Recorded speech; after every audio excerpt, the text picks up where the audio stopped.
Olá, meu querido amigo, minha querida amiga, meu irmão, minha irmã, que a graça e a paz de Cristo Jesus seja com todos vocês. Eu sou o Davi Domenicali, sou pastor da Igreja Batista Fraternidade, aqui na cidade de Caieiras, São Paulo, e também atuo como professor de teologia em alguns seminários teológicos. Eu também escrevo alguma coisa, de vez em quando, tenho aqui 2 livros publicados, e na área pastoral e eclesiológica. Bom, esse aqui é o canal Degustação Teológica. Sejam todos bem-vindos. Eu peço que você se inscreva no canal, que você dê um joinha, dá um like para fortalecer o vídeo e que você compartilhe com alguém.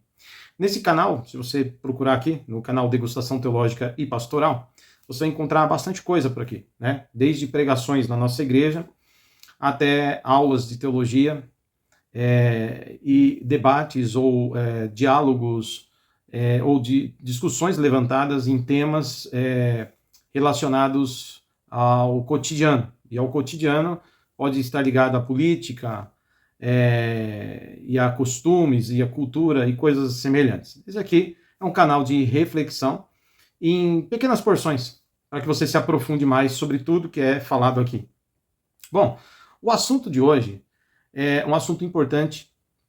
Nós temos sempre ali na IBF, na Igreja Batista Fraternidade, uma vez por mês nós temos um chamado Encontro Unificado IBF, onde os departamentos da igreja, como nós chamamos, né, os ministérios de homens, mulheres, jovens, eles se reúnem, cada qual em seu espaço, para nutrir comunhão e falar sobre questões ligadas ao seu grupo específico.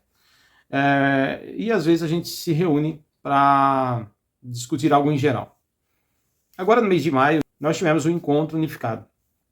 E ali eu tive oportunidade de falar com ambos os grupos, né? Eu falei para homens e mulheres, porque nós tivemos o encontro unificado nesse último, foi homens e mulheres juntos. Então eu tive a oportunidade de trazer uma reflexão pastoral, falando do ministério pastoral e os seus desafios, mas falando também sobre a centralidade da igreja na história, na comunidade, ou seja, na vida das pessoas. E aí eu quero aqui falar um pouco de 3 abordagens, trabalhando no campo histórico, porque são fatos, no aspecto social, o que a igreja promove em sociedade nesse sentido, comunitário e espiritual, ok? Bom, mas antes de qualquer coisa, eu quero ler aqui um texto, é o texto que está em Hebreus. Hebreus, a epístola aos Hebreus, cujo autor dessa epístola nós não conhecemos, é desconhecido, mas o teor dessa epístola aqui no cânon das Escrituras é relevante para toda a igreja em diversos aspectos. Então eu vou ler aqui um texto e depois a gente vai, daí para frente, comentar algumas questões que eu acho que é relevante para você meditar, refletir. A versão da Bíblia que eu tenho aqui é a Nova Almeida Atualizada, tá? Então eu vou ler para vocês esse trecho da Epístola aos Hebreus, no capítulo 10, e os versículos 24 e 25, que diz assim, olha só, presta atenção. Cuidemos também de nos animar, olha só, de nos animar uns aos outros em amor, na prática das boas obras. Não deixemos de congregar, como é costume de alguns. Não deixemos de congregar, como é costume de alguns. Pelo contrário, façamos admoestações, ainda mais agora que vocês veem que o dia do Senhor, se aproxima. Bom, Hebreus 10, versículos 24 e 25. Aqui o autor está dizendo o seguinte, tá? Nesse trecho que a gente leu, ele está encorajando a igreja, as pessoas que compõem a igreja, a não deixarem de se reunir. Há algumas traduções, como, se eu não me engano, a NVI, vai até colocar dessa forma: não deixemos de nos reunir como igreja. E aqui ele vai usar uma linguagem mais clássica, né, dizendo assim: não deixemos de congregar. Não deixemos de congregar. Como alguns fazem, como é costume de alguns. Bom, o fato é que é importante, sempre foi importante, sempre será importante, a unidade da igreja e a participação das pessoas, dos membros, na vida da igreja. Uma vez alguém perguntou assim: pastor, como é que a gente faz para ter um culto cheio de pessoas, um culto cheio de gente? E a minha resposta foi: se todo mundo vir para o culto. É bem simples. É só ninguém faltar à reunião e a igreja fica cheia. Cheia de gente, eu digo. O fato é que é a nossa presença e a nossa participação que faz acontecer a igreja. Lembrando, eu tenho outros vídeos aqui no canal que falam do que é a igreja. Essa aqui é uma outra análise, porque a igreja, a palavra eclesia, do grego, que significa assembleia, né? É um chamado a cultuar, um chamado a adorar a Deus em comunidade, em coletividade. Né? Essa expressão, o próprio sentido desta palavra, tira todo o individualismo, ou a individualidade no sentido de que as pessoas precisam viver a coletividade e ter o senso de comunhão. E senso de comunhão é o senso de pertencimento. A convicção de que faz parte de uma comunidade de fé, que atua nessa comunidade. Cada qual com o seu dom, cada qual com a sua vocação, né? E sempre unidos para animar uns aos outros. Como a gente leu aqui, né? Não deixemos de congregar, é o chamado aqui do autor, né? Não deixemos de nos reunir para cultuar ao Senhor. Mas ele vai dizer ainda no versículo 24, e vamos cuidar também de nos animar uns aos outros, estimulando ao amor, às boas obras, enfim, que é o papel social da igreja também.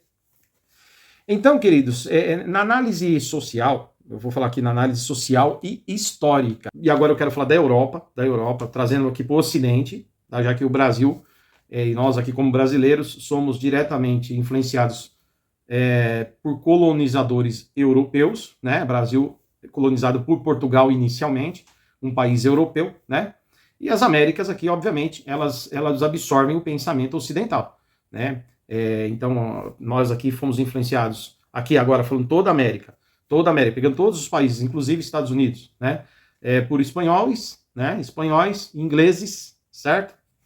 Holandeses e portugueses, né? Essas quatro potências da época, né? Estou falando já lá do século XV, século XVI, né?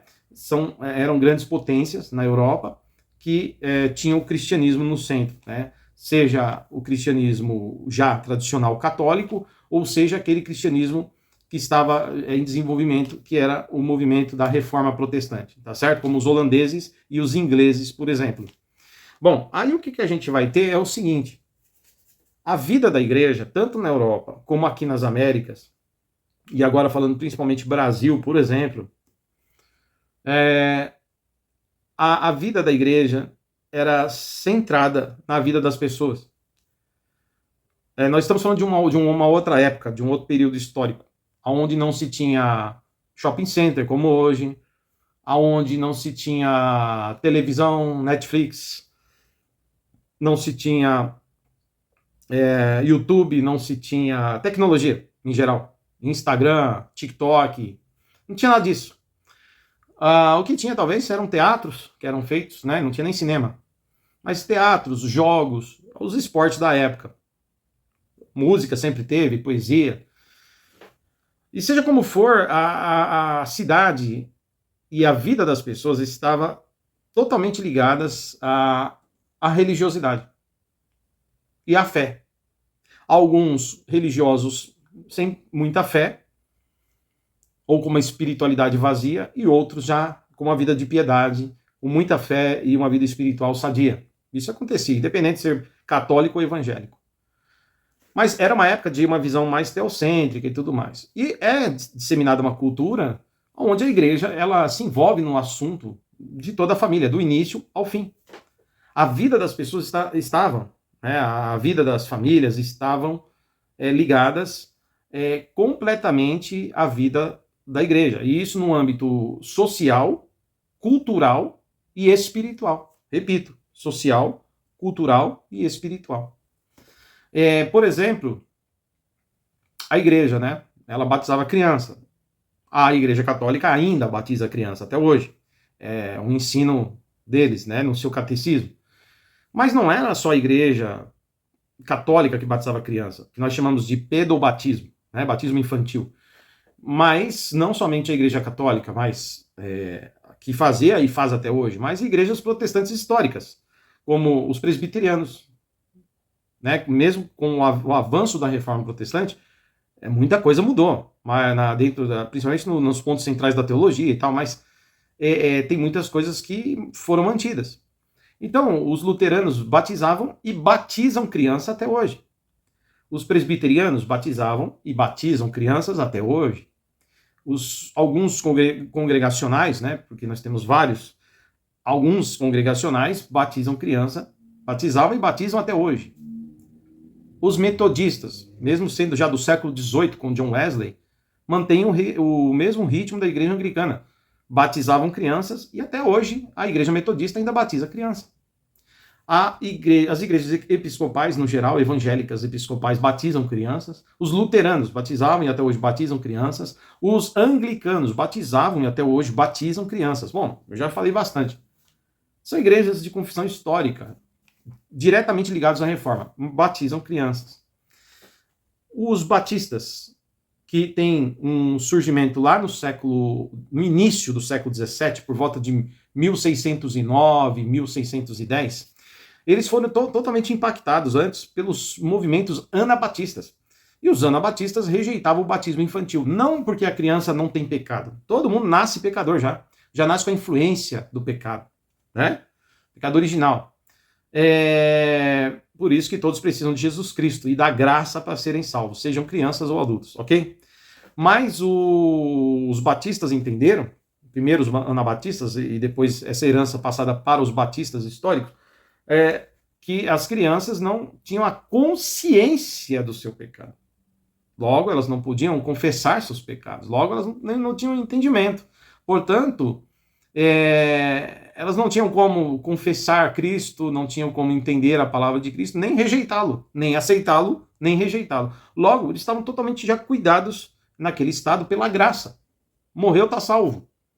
Porque estão debaixo desse estado de graça por ser pequeninos, criancinhas. O próprio Jesus pegou uma criança no colo, né? Eu estou pondo a referência aqui no Evangelho, e ele disse: deixai vir a mim as criancinhas ou os pequeninos, porque deles é o reino de Deus, né?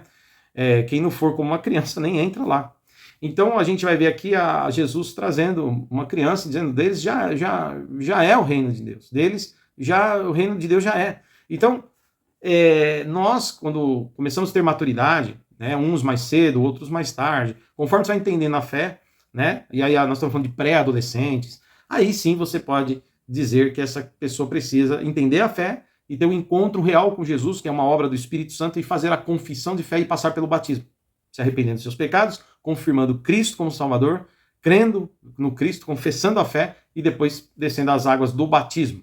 E eu não vou discutir aqui se batismo aí tem que ser por imersão completa, se tem que ser por afusão ou aspersão, derramamento. Eu não vou entrar nessa discussão. Mas eu estou falando da questão da confissão, que nós chamamos de credo batismo. Ok? Mas o assunto aqui não é para isso. É que eu estou uma coisa ligada à outra para você que está vendo o vídeo entender. Tá? E aí, é lógico que isso aí são anos de história, né, gente? Mas eu estou falando desenrolar dos fatos de modo resumido. E aí a gente vai ver, então, que todas as igrejas que você vê hoje que não batiza criança, todas, seja Assembleia de Deus, Brasil para Cristo, Deus Amor, sei lá, Congregação Cristã do Brasil, pentecostais ou não pentecostais, que não batizam crianças, mas só aqueles que podem confessar seus pecados e entregar a vida a Jesus Cristo, compreendendo a fé, só esses que recebem o batismo. Você precisa entender que é uma herança batista. Todos foram influenciados pela Igreja Batista, ok? E a partir do século XVII. Bom, e aí eu quero dizer para vocês o seguinte. Pensando no fator do batismo infantil, tem a sua teologia. E as teologias, assim, são diversas, né? O católico, fundamentando-se em Agostinho e em outros teólogos, trazendo também interpretação, né, tanto no seu catecismo, quanto no colegiado, né, no corpo eclesiástico da igreja, magistério da igreja, vai dizer que o batismo infantil ele é um sacramento e, portanto, ele é o meio de graça pelo qual uma pessoa pode ser salva. Então, uma criança ela recebe o batismo porque o batismo é meio de graça para a salvação. É porque é feito em nome do Pai, do Filho e do Espírito Santo, ok? Como a criança ela não pode crer, o batismo faz traz esse meio de graça sobre essa criança. Ou seja, os adultos ou crianças, independente, precisam ser batizados. Aí está a salvação por meio dessa graça, desse sacramento. Certo? Então a Igreja Católica crê nos sacramentos. Se você vai já para o protestante, você vai ver, por exemplo, o teólogo Luiz Berkoff, que é bem conhecido no meio reformado, principalmente de confissão, do pessoal de confissão presbiteriana. Ele vai dizer que o batismo ele substitui a circuncisão. Se lá no Antigo Testamento, o homem, né, para ser parte, o chefe de família, representando a casa, representando os seus, tinha que passar pela circuncisão, né, que era o pacto, que era uma aliança com Deus no antigo pacto, né, o povo de Israel tinha que passar pela circuncisão. No novo pacto não é mais essa circuncisão, mas agora é o batismo. Então o Berkoff, né, como outros reformados, fazem esse link aí, tentando fazer uma ligação do batismo como sendo o símbolo para a nova aliança, o pacto, né, como se fosse inserido no novo pacto. O pacto se dá por meio de Jesus Cristo e seu sangue na cruz vertido, ok? Mas uma forma de você receber essa nova aliança é passar pelo batismo. Então, nesse caso, crianças que são observadas pelos pais protestantes podem ser batizadas, ou seja, o pedobatismo, porque é também um meio de graça, tá certo? Bom, aí os batistas vêm, como eu já falei, e rejeitam tudo isso, porque eles vão entender que isso é interpretação filosófica, né? Não tem uma base bíblica, e de fato não tem base bíblica. Se você fala, me mostra um texto, os caras vão fazer malabarismo, dizer que naquela época era assim e tal, mas você fala, mostra um texto, não tem, né? Mas a gente tem textos onde todos que eram batizados, todos, eles primeiro criam em Jesus, eles primeiro confessavam Jesus Cristo e depois eram batizados, tá? Então a gente não tem base bíblica para batismo infantil, mas historicamente isso aconteceu e acontece até hoje, tá? Eu não estou aqui para discutir o batismo dos irmãos, só estou falando historicamente e teologicamente os pontos de vista aqui para quem está assistindo compreender. Lógico que você pode se estender, mas eu teria que fazer um vídeo só de batismo, não é essa a finalidade. A ideia aqui é fazer uma análise da igreja no centro da vida das pessoas. E aí eu entrei no batismo, porque o batismo faz parte disso. Ou seja, historicamente, sociologicamente, culturalmente falando, né, o batismo ajudava a manter a ordem no sentido de controlar quantas pessoas nasciam, controle de natalidade. Não tinha IBGE, não tinha um cartório na época, né, no cartório que faz aí hoje você nasce, né? A pessoa nasce e tem um documento, é o chamado aqui no Brasil, nós chamamos de registro de nascimento, né? Ou certidão de nascimento, certo? Hoje já tem até o CPF, que a criança já ganha um número lá logo quando nasce.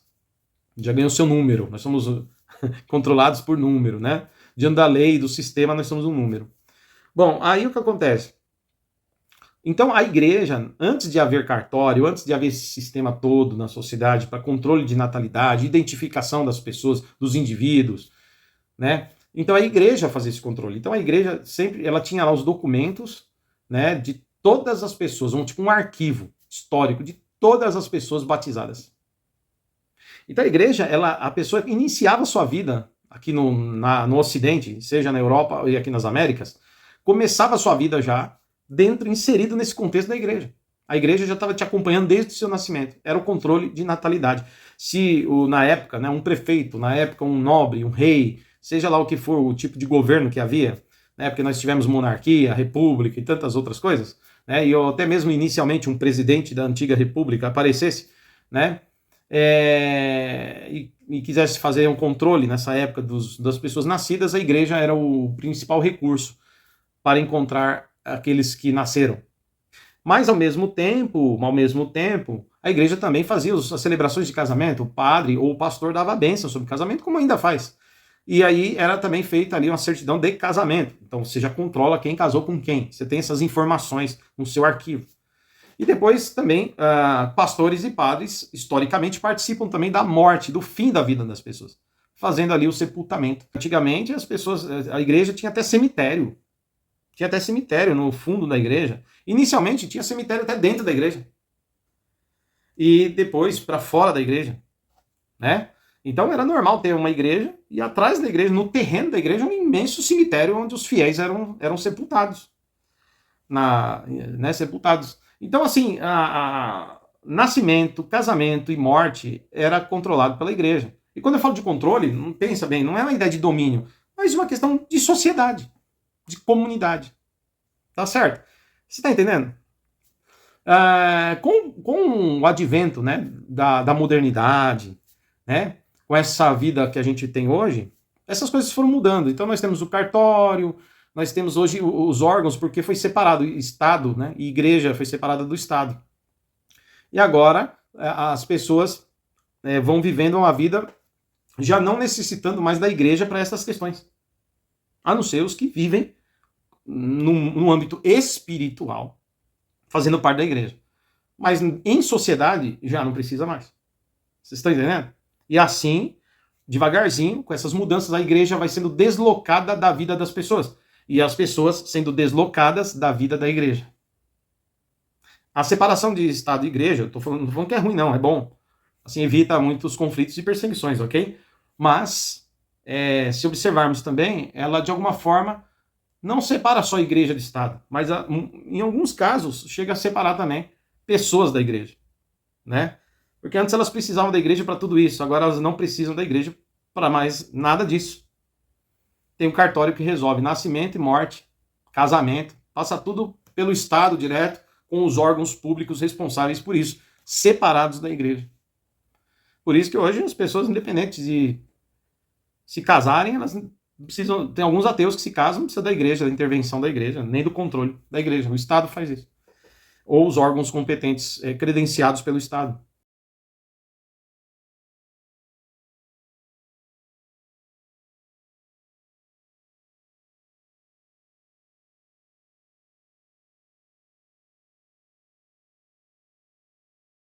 Mas então já foi a igreja que tinha essa influência na vida da sociedade, né? Que automaticamente também influenciava na sua cultura, já há um rompimento.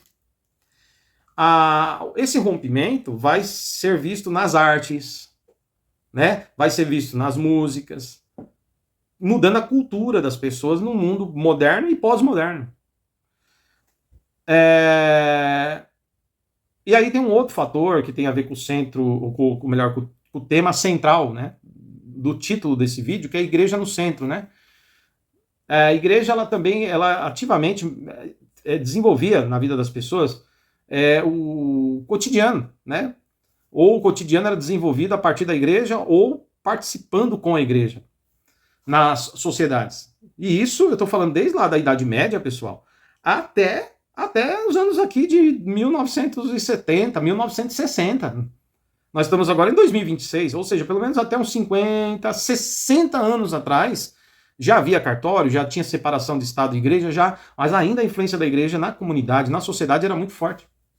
Isso nos últimos 50, 60 anos, né, ou seja, desde os anos de 1960 para cá, vem diminuindo.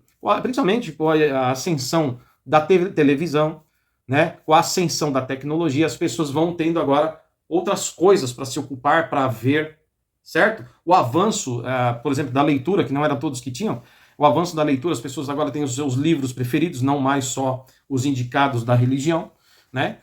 Então, assim, você entende que vivemos um mundo assim, onde o secularismo ele vai dominando as pessoas, e o materialismo também, porque haja vista que, junto com o movimento, né, com o capitalismo, né, o que o seu dinheiro pode comprar, né, muitas vezes fala muito mais do que a ideia de você compreender o seu ser, né, de que as pessoas elas precisam de Deus ainda. E Deus esse que é representado, apresentado pela igreja. Sim, já eu falo sobre isso. Aí é o âmbito espiritual da coisa. Mas veja bem, queridos, então antigamente, festas, encontros, normalmente passava pela vida da igreja. O dia do Senhor, domingo, a maioria das pessoas não trabalhavam, o dia era separado para cultuar o Senhor. Tal qual era para o judeu o sábado, era para o cristão o domingo. Por quê? Porque Jesus ressuscitou no domingo, então era o dia de celebrar a Santa Ceia, celebrar a comunhão, o culto. Não que não tivesse outros cultos, outras reuniões, outros dias, mas esse era o dia principal. Né? Um domingo, seja um domingo de manhã, seja um domingo à noite, mas era o dia separado. Hoje, com a modernidade, pós-modernidade, nós já vemos aí o time is money, né? Tempo é dinheiro. As pessoas vão correndo para lá e para cá, mudaram, né? A forma e a metodologia do trabalho, né? E hoje nós temos aí as pessoas, as empresas e tal, trabalhando 24 horas, funciona de dia, funciona de noite, aos sábados, domingos e feriados, com direito a hora extra. Então as pessoas precisam trabalhar e nós entendemos isso. Mas eu estou mostrando aqui para os irmãos como essas coisas vão impactando, inclusive, na vida de comunidade em igreja. Nós vamos nos tornando a sociedade da correria, a sociedade da ocupação, do cansaço. Aonde você trabalha muito, escuta o que eu vou falar, você trabalha muito e fica cansado. Mas para manter o corpo bem, você é indicado a ir a uma academia. E, supostamente, a academia deixa você bem fisicamente, e estando bem fisicamente, ou seja, malhando, fazendo esforço físico. Eu tô fazendo assim, né? Que esquisito. Imagina que eu tô puxando uns ferros aqui, tá? Bombando aqui uns ferros, né? Bombando uns ferros e tal, e levantando uns pesos, e malhando, correndo na esteira e fazendo e tal. Ok, isso é bom, não tô, pelo amor de Deus, eu não tô criticando, isso aqui é ótimo, ok? Por favor, é ótimo, continue. Faz bem, cuidar do corpo, da saúde é importante. Mas aí se diz que você fazendo muito isso, você se sente mais preparado para cansar menos na rotina do trabalho. Ok, se tem base científica para isso, se tem base para criarmos nisso, ok, quem sou eu para discutir o contrário, falar o contrário? Eu acredito sim que a disposição do corpo fica melhor no sentido que os músculos, né, o preparo físico está melhor, ou seja, se alguém vai jogar futebol profissionalmente, ele precisa de um preparo físico, o preparo físico é que vai fazer ele aguentar correr no campo de futebol por 90 minutos, né? É óbvio, isso serve para qualquer esporte. E eu acredito que serve para aguentar o baque da correria das 8 ou 10 horas de trabalho diariamente. Eu concordo, compreendo. O que eu não compreendo é a disposição para ir malhar e a indisposição para ir no culto e ficar sentado 1h30 numa cadeira para cultuar a Deus. Porque muitas pessoas começaram a esvaziar alguns cultos, né? Porque estão cansadas. Aí, você entendeu a lógica? Eu vou pra academia, lá eu tenho que malhar, puxar ferro, tal. Eu acho que isso cansa pra caramba, pô. Cansa mais do que ficar na cadeira sentado, glorificando a Deus e aprendendo a palavra de Deus. Mas a gente inverteu. Um povo que tem tempo para academia, e não é só um dia por semana não, porque um dia por semana não é suficiente. Só a igreja que é suficiente um dia por semana e olha lá. Mas a academia tem que ser pelo menos 3 vezes por semana. 4 vezes por semana. Se possível, todo dia. E essas pessoas, elas vão, assim, vivendo esse corre da modernidade, da pós-modernidade. E aí a igreja, ela vai cada vez mais ficando no segundo plano. O que antes era, entende, parte da vida da igreja, agora começa a ficar em segundo plano. Por exemplo, parte da vida da igreja, né? Por que as igrejas, nas cidades do interior, você vai ver muito isso, e não é só no interior, aqui no centro de São Paulo. Aqui no centro de São Paulo, você vai ver a Catedral da Sé. A Sé é o centro da cidade de São Paulo. Não é à toa que a gente chama centro de São Paulo, né? Tá lá a Catedral da Sé, tem uma imagem aí, Catedral da Sé. Veja, ela tá bem no centro.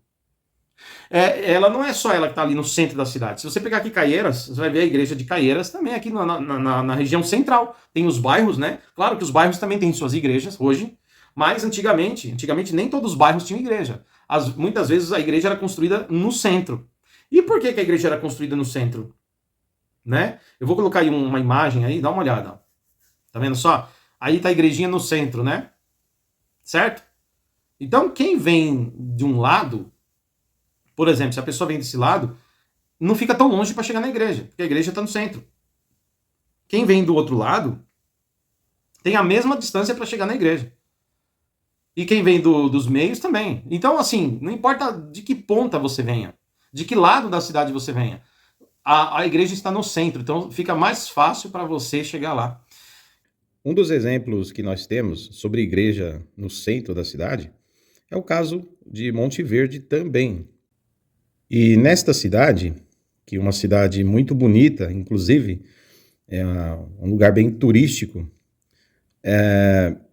foi começado, iniciado por cristãos batistas. E ali tem a igreja, bem no centro da cidade, é a igreja batista. Então você percebe que quando um lugar, uma cidade era iniciada, era muito importante e muito comum que a igreja fosse levantada. A igreja ali, o salão, o templo, o prédio, para que as pessoas praticassem ali a sua fé. Então veja que não é só igrejas católicas, né? Mas igrejas protestantes também. Dentro dessa cultura de igreja centrada, também é uma realidade. Ou foi uma realidade, né, antes desse pós-modernismo que nós vivemos hoje. Bom, e nós ali visitamos esta igreja no ano aqui de 2026, quando então ela comemorou os 70 anos de história. É uma alegria estar lá com os irmãos e conhecer um pouco mais da história dessa igreja. Tem aí as imagens, né? E para complementar aqui o nosso vídeo.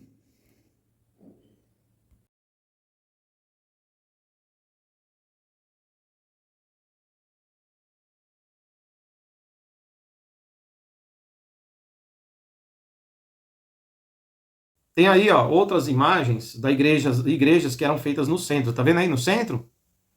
A igreja no centro, tem sempre uma praça, né? Por que tem a praça? Tem a praça porque a praça normalmente faz parte dos encontros. É na praça que se namora, é na praça que tem a feira, é na praça que você tem exposições de artes. É na praça, meu amigo, é na praça. E o que tem na praça? A igreja. A igreja. A igreja está ali como símbolo daquela que faz parte da realidade da comunidade. Então a ideia, pessoal, não é que era só, você viu as imagens, viu mostrando aí, a igreja estava no centro não é só por uma questão geográfica, é também. Mas ela estava no centro, no centro da cidade, na praça e tal. Antes de haver mais igrejas construídas, né, quando tinham menos igrejas construídas, ela estava no centro primeiro para mostrar que ela está pronta a acolher a comunidade inteira. Ela está no centro. Ela encurta as distâncias. Você não precisa atravessar a cidade de um lado para o outro para ir para a igreja. Ela está no centro do seu bairro, está no centro da sua cidade. Tá certo? E aí essa ideia, queridos, não é só uma questão geográfica. É também, mas não só. A igreja no centro também significa que ela está no centro da nossa vida, no centro da nossa sociedade. Está no centro dos nossos eventos culturais, já que na praça, onde a igreja está, acontecem os eventos culturais, como festas, como lazer, como encontros e como outras atividades, até as esportivas, ali na praça. Pinturas, eventos, música, poesia é na praça, então a igreja está lá. Ou seja, a igreja está no centro das nossas vidas. É isso que significava igreja centrada, a igreja no centro. Tá entendendo? Mas com o passar do tempo, hoje, e com o advento, lógico, da tecnologia, como eu falava, antigamente as pessoas, por exemplo, que não tinham cinema, não tinha shopping center, não tinha Instagram, não tinha celular, elas iam pra rua, elas conversavam mais, elas tinham mais busca de estar juntas. E aí a igreja fazia o quê? Não deixem de reunir como igreja, não deixem de estar junto como igreja. Ou seja, a ideia da comunidade, a coletividade se fazia necessário, porque é uma reunião de cristãos, é um encontro para adorar a Deus, é um chamado para sairmos de casa e nos reunirmos, nutrirmos comunhão. Tá entendendo? Então havia essa realidade. Mas com as construções dos shoppings, com as casas de show, a praça se esvazia. As pessoas não precisam mais na feira que tem na praça, elas podem ir agora no hortifruti, no hipermercado, que lá tem tudo, que está longe da igreja, longe da praça, não está mais no centro ali, entende? Naquela ideia antiga da igreja fazer parte de tudo, a igreja ali. as pessoas então vão para outros lugares. Aos poucos a igreja vai saindo, essa centralidade da igreja, da utilidade da igreja nos espaços e na vida das pessoas vai diminuindo. Então hoje muitas pessoas deixaram de ir para um culto ou uma missa porque elas têm televisão em casa. Elas têm televisão em casa. Cinema para ir. Estádios de futebol. Né? Esses já existiam um pouco mais tempo, mas eles continuam aí. E, enfim, você hoje tem N coisas para fazer. N coisas, a ponto de que para muita gente a igreja saiu do centro da sua vida. A igreja não faz mais parte da vida da pessoa. Então são os desigrejados, os distraídos, e cada vez mais. Por quê? Porque a modernidade, essas mudanças todas, elas transformaram o meio a ponto de que a igreja agora não... As pessoas é como se não precisassem mais da igreja, culturalmente e socialmente falando. Em certo ponto é real isso, né? Mas a igreja, por muitos anos, décadas, séculos, ela teve esse papel fundamental em unir pessoas. Na missa, você ia para adorar a Deus. No culto evangélico, protestante, você ia para adorar a Deus. Mas não só isso, você ia para adorar a Deus, acima de tudo, adorar a Deus. Mas ia para lá e lá você tinha um encontro. O encontro, a alegria de ver os irmãos, a alegria de ver o salvo como você, a irmã salva, o irmão crente, sua família. Vocês trocarem ideias, comerem juntos, estarem juntos. A igreja promovia isso. Se você ler Atos capítulo 2, sim, na Bíblia, você não está falando de Idade Média, mas você está falando de uma igreja que nascia nesse espírito. Atos capítulo 2, depois da descida do Espírito Santo, uma igreja cheia do poder, que vivenciava a alegria e o gozo do Espírito a transbordar em suas vidas. A partir do versículo 42 desse capítulo, você vai ver que eles estavam sempre juntos. Eles estavam todos os dias juntos, sempre tendo tudo em comum. Não havia necessidade entre eles, porque eles vendiam o que tinham tal, e repartiam entre si.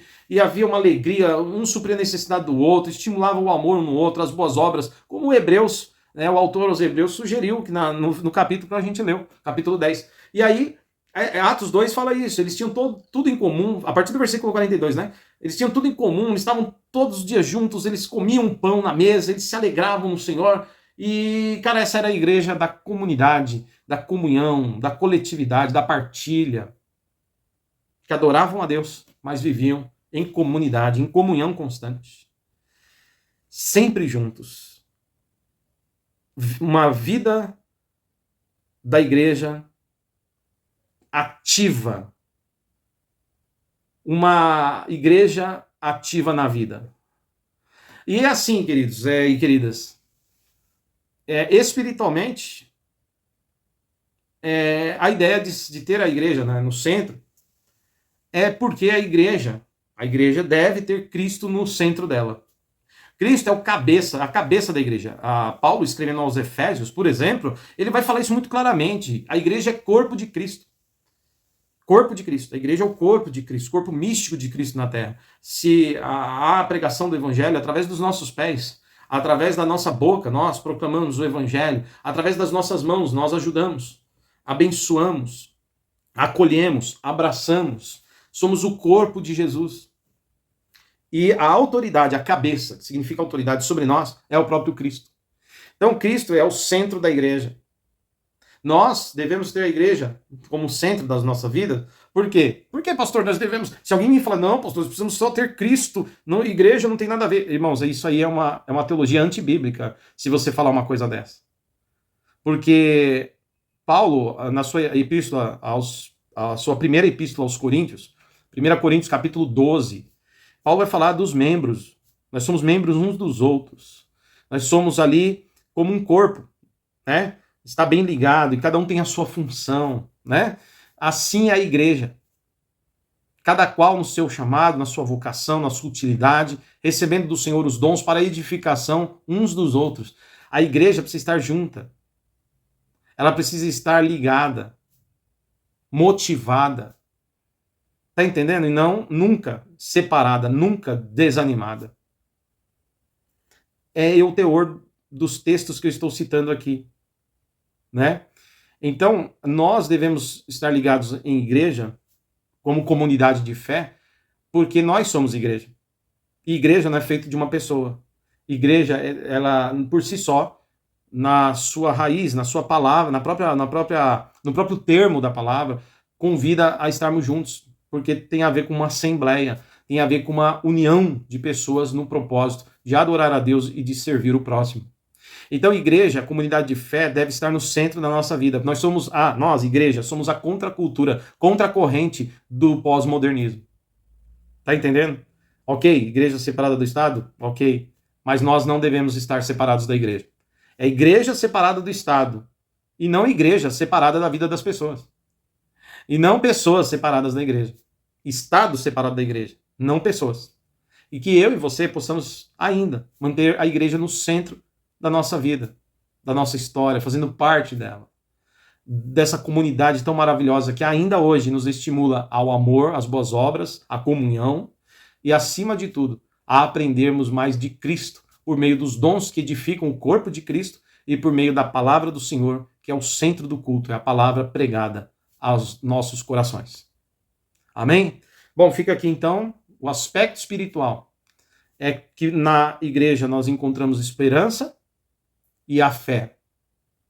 Esperança em Cristo, fé em Cristo, ouvindo a palavra. Como diz Paulo aos Romanos 10, 17, a fé vem pelo ouvir e ouvir a palavra de Deus.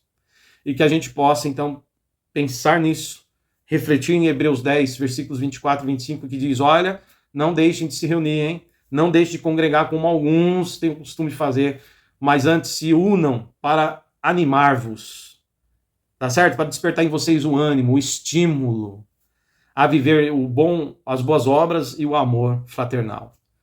E ficando firmes, porque o dia do Senhor se aproxima, Jesus voltará. Fica firme na fé e agradeça a Deus por uma comunidade de fé onde te acolheu e você faz parte. A igreja te abençoa e você abençoa a igreja. Cristo no centro da igreja.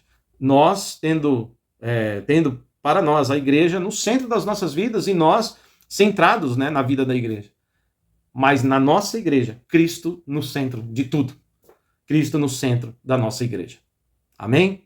Bom, meus irmãos e minhas irmãs, meu amigo, minha amiga, você, membro de igreja, você não membro de igreja que está vendo esse vídeo, e você que é um estudante de teologia, isso aqui seja uma espécie de reflexão eclesiológica, né, da matéria de eclesiologia para você, ou de espiritualidade cristã, né, ou um pouquinho aí, uma pitadinha de história do cristianismo também, tá certo? E que possamos, através disso, desse vídeo, nos inspirarmos ao culto. Porque espiritualmente, além de nutrirmos comunhão e sermos abençoados, edificados, renovados, transformados, libertos, nós também vamos lá para adorar a Deus.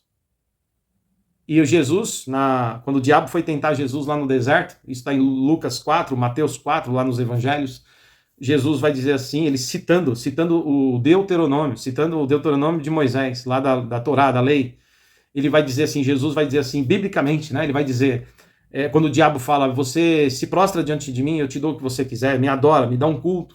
Jesus responde conforme está escrito na Torá, vai-te, Satanás, porque está escrito, somente ao Senhor seu Deus adorarás e somente a ele prestarás o seu culto, o seu louvor. Nós fomos chamados para dar culto a Deus. Nós fomos chamados para dar culto ao Senhor. Amém? A editora Pronobis sempre promove algumas conferências e eu quero pôr aqui uma fala de um irmão que falou do culto. Eu encerro com a fala desse irmão. Que você seja estimulado a manter a igreja no centro da sua história, você esteja centrado na vida da igreja e, acima de tudo, você como igreja tenha Cristo no centro. Nossa igreja tenha Cristo no centro. Amém? Fica aí com a fala do irmão. Eu espero que você reflita e esse vídeo edifique você de alguma forma. Compartilha com alguém e dá um like, dá um joinha. Se quiser comentar, fique à vontade. Só seja respeitoso. Você não é obrigado a concordar comigo, mas respeitar é bom. Tá bom? Compartilha com alguém. Até o próximo vídeo. Dá um like aí. O culto público exige o cristão inteiro. O encontro convoca a igreja para uma mesa compartilhada e arranca o indivíduo do isolamento. Deus não assiste à reunião de culto, ele age enquanto o povo responde à sua voz.